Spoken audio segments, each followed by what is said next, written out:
We've been hearing this morning about new research which suggests spiralling rents are pricing lower income households out of many parts of Britain.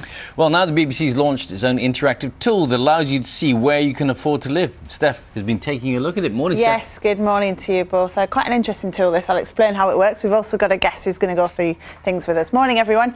Yes, this report from the Resolution Foundation reckons that low to middle income families are now unable to rent a home in a third of the country. And it's not just London either. Parts of Aberdeen, Exeter and Warwick are also out of reach. And today the BBC has launched its own interactive tool which allows you to see where you can and can't afford to live. So have a look at it.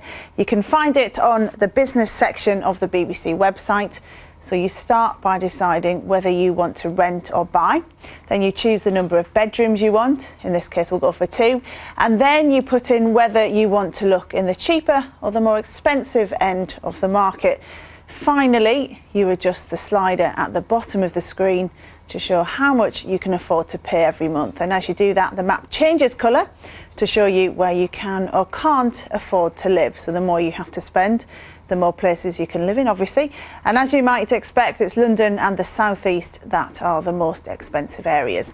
Well, with me now is Jeremy Leaf, who's a chartered surveyor and estate agent. Good morning to you, Jeremy. Just explain what's going on here. We're seeing rental prices increase, and that's putting a lot more pressure on families and households. Yeah, what we're seeing is a bit of a vicious circle, actually. Lending's become very, very expensive, and that's forcing more people to rent, which in turn is putting up renting. So those that want to buy can't afford to save for a deposit, and those people, as you highlighted in the report, aren't able to pay the rent either. What's the answer, do you think? Well, there's no silver bullet solution. There never is to these things, and they do take a long time to come to fruition. But the point is, it's everything. You know, what are the government doing, central and local, in terms of planning? What about lending? What are we doing as a public? Are we accepting that there has to be more development in order to make it, you know, more easier for people to buy and cheaper for people to rent? It's interesting when you're looking at these figures from Resolution Foundation, because we're talking about, we're not talking about the poorest people, we're actually talking about kind of lower income but still, you know, £22,000 annual income in the house.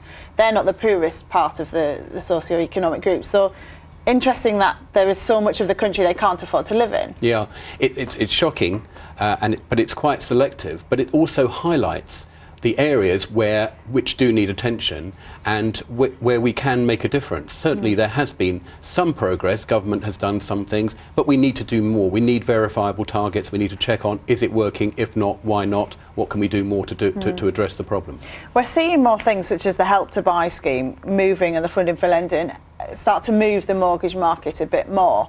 Will that make a difference to rental prices? Because we normally see them seesaw, essentially. It is already making a difference. I mean, I'm very much involved on the ground, and I see changes in my business and also in others around the areas that I operate. And it is a little bit easier, but it will take time. There's no question about that. It will take time to actually come through. And then, what we are seeing as well in parts of London, particularly, that rents are coming down in areas where people are perhaps attracted to Help to Buy, because those who aspire to buy property, well, therefore are not renting so much, and not renting so much. Demand goes down a bit, and rents are starting to level off.